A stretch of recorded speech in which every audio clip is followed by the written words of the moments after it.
नमस्कार। जय जगन्नाथ। आमे पछ एपिसोड्रे परीक्षितंकर किछि प्रश्न थिला ता उत्तर सुखदेव देई तांको संतुष्ट करथिले। जोटा कि प्रश्न थिला मृत्यु कौन और जीवन श्रेष्ठ कर्म कौन। यार उत्तर से पाई सारिया परे से श्याम सुंदर भगवान कृष्णकर अवतार विषय जानवा को चाहिए। पचारे गुरु मते भगवान विष्णुकर अवतार विषय कहतु से कौथि कि से अवतार धारण करते कहार उद्धार कि यस विषय आम कथा ताहले आज आम भगवान संपूर्ण 24 अवतार विषय जानिबा। आमे तो साधारणतः 10 अवतार जानीचे किंतु प्रकृत में संपूर्ण 24 अवतार अच्छी। ताहले भगवान 24 अवतार मध्य प्रथम 2 अवतार विषय बेसी वर्णित नहीं। ताहा हैला हंस अवतार और हैग्रीव अवतार। हंस अवतार रे भगवान परमपिता ब्रह्मा को चतुर्श्लोकी भगवान ज्ञान जणाइथिले, माने 4 श्लोक रे पूरा भागवत कथा जणाइथिले। और हैग्रीव अवतार रे भगवान गोटे हैग्रीव अवतार नेथिले कहीं ना से टाइम रे गोटे हैग्रीव नामक गोटे असुर थिला, दैत्य थिला। और तारी भले असुर आउ नथिले और सी यह भल भाव जानी से कि बहुत अधर्म करुला। आउ अमर प्राप्ति पाई कि सी भगवान ब्रह्मा को तपस्या करने को लगिला, जहाँफल ब्रह्मा भरत दर्शन देले। आउ से असुर हैग्रीव कहला मते मो भलिया हैग्रीव ही मारी पारिबो, नहले मते आउ केही भी मारी न पारंती।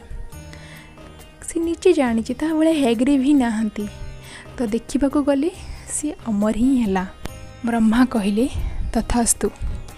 यापर हैग्रीव बहुत पाप करने को लगिला, अत्याचार करने को लगिला।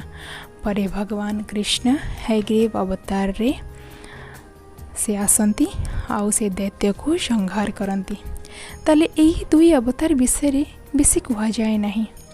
बाकी 22 अवतार मध्य प्रथम अवतार होचंती शनकादि ऋषि, माने 22 अवतार माने टोटाल 24 अवतार। तांकर संपूर्ण 24 अवतार प्रथम अवतार थिला शनकादि ऋषि।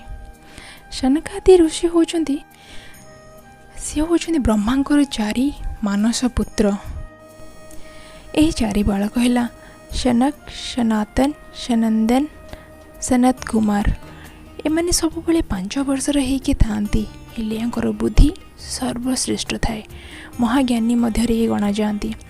जितेबाला ये 4 बालकों को ब्रह्मा तांकर संसार बढ़ावा कि आदेश दियंती, हेले से 4 बालक भौतिक जगत को आसवाई मना कर दियंती।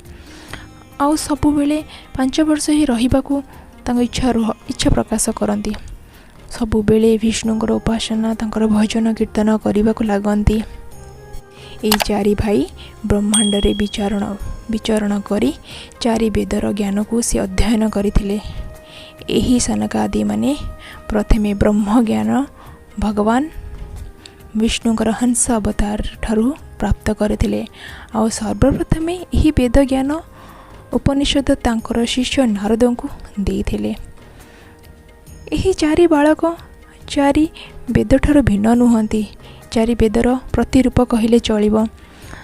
आपन तो 4 वेद जानिथिबे, ऋग्वेद, यजुर्वेद, सामवेद, अथर्ववेद। वराह अवतार कहवा पूर्वर मु गोटे कथा कहवाक चाहिए, जोटा कि किछि लोक ए विषय जानिथिबे। दिने वैकुंठरी भगवान विष्णु ध्यान रे थांती। आउ तांको द्वारपाल 2 जण थांती, जया विजया। से माने भगवान को बहुत बड़ भक्त थिले। दिने तांको मनरे गर्व आसिला जे आमे न चाहिए केही भी भगवान को दर्शन करि परिबेनी। हेले से ही समय रे शनकादि ऋषि आसिले। तांको विषय तो मु आपन को एबे कहितली, से ब्रह्मांकर मानस पुत्र, सबु बेले हरि नाम जपंती। आउ से दिन इच्छा करिचंती से भगवान को दर्शन करी कि जिबे। आउ वैकुंठ रे पहुंचंती, देखती द्वारपाल अछंती। जया विजया दर्शन पाई मना करती। हेले शनकादि सन्थ साधु थिले, क्रोध न करिकी सेमानंको बुझेबाको प्रयास कले। हेले द्वारपाल जीवाको न देबारु क्रोधरे शनकादि ऋषि अभिशाप देले, तमें आमको भगवान को पाक दर्शन देवाई कि आमको अवरोध करुच, तुमको मैं अभिशाप दौचु, आगु को तुम 3 जन्म राक्षस योनि को प्राप्त कर। देखु गोटे कथा कहबी, ये सब भगवान को इच्छा थिला, तांको लीला थिला। भगवान आगु को जो वंश भी बढ़िबार अच्छी, आउ समस्त को शिक्षा भी जो दबार अच्छी, हेले एठी आगु को जाइकी से माने जो 3 असुर योनि को प्राप्त कले, गोटे थिले हिरण्याक्ष हिरण्यकश्यप, आउ द्वितीय थिले रावण कुंभकर्ण, और तृतीय थिले शिशुपाल दांतवक्र। हेले एठी अभिशाप शुणिकी जया विजया भगवान को पाखक दौड़ी गले, आउ तांको चरण रे पड़ी गले, कहले प्रभु दया कर, आमको भूल बसत आमको अभिशाप मिली, 4 ब्राह्मण आमको अभिशाप देइचंती, क्षमा कर प्रभु क्षमा कर। भगवान कहले तम भूल नुहे, ए सब मु कराऊची, तमे दैत्य असुर जन्म नेब, हेले तुमको मु उद्धार करी, मु स्वयं अवतार नहीं जीवी, तुमको मो हाथ मृत्यु हेब, आ तुमको मोर कृपा भी मिलिब। ये अभिशाप नुहे, ये तुम पाई वरदान अटे। हेले ए सब असुर दैत्य केही भी खराब नुहंती, राक्षस भी भगवान कर लीलारे सहयोग करबा पाई कि आसीचंती। ताहले प्रथम जन्म आम हिरण्याक्ष और हिरण्यकश्यप विषय आम जानिबा। ताहले ए हिरण्याक्ष कि भगवान बराह अवतार नहीं थिले। हिरण्याक्ष बड़ थिले और सी जन्म हो विशाल रूप नहीं थिले। ताहले आम तांको जन्म विषय आज कथा कि बराह अवतार कथा आरंभ करी। ताहले एठी परिचित बराह अवतार विषय पचारुचंदी जे बराह अवतार भगवान कहीं नहीं थिले, कहीं नेबाकू पड़ता ये अवतार तांको। तो सुखदेव कथा आरंभ करती। राजा दक्षकर कन्या दिति, तो सी होचंती ब्रह्मांकर मानस पुत्र, आउ तांको स्त्री थिले प्रसूति। तांको विषय मु परे ए विषय कथा हेबी। तांकर झील विषय, तांकर गोटे झील सती भी थिले, आउ से महादेव को विवाह भी करते, से विषय में परे विषय कथा हेबी। किंतु आज बस राजा दक्षकर पुत्र दिति विषय आज कथा हेबा। तो तांकर कामना थिला, पुत्रर कामना थिला। तो दिति कौन कले, पुत्रर कामना पाई कि पति कश्यपंकर पाखक आसती। संध्या समय थाए, से ही समय रे कश्यप मना कले जे एबे पूजा समय, कहीं ना सबुर गोटे समय थाए, जेहेतु पुत्रर कामना पाई कि आसती, से कश्यप कहले ये ठीक समय नुहे, तुम्हें टिके अपेक्षा कर। हेले दिति मानिलेनी, जिद्दी करने को लगिले। बिना इच्छारे तांको पत्नीकर इच्छा को पूर्ण करदेले ऋषि कश्यप।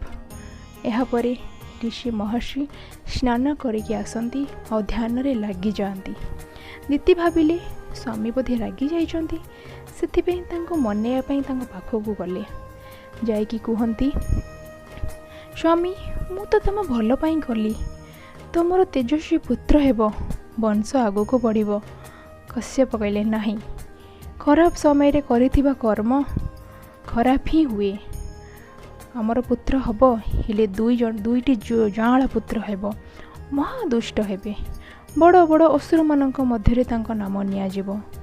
दिति कहली स्वामी क्षमा कर, मते इपरि दंड दियो नहीं, कहीकि चरण तले पड़गले। कश्यप स्वामी चरण रे पड़गले। आ कहती किसी खराब उद्देश्य रे काम करिनी, वंश बढ़िया पाई करिछि, एते बड़ दंड कौन पाई प्रभु, कौन पाई स्वामी?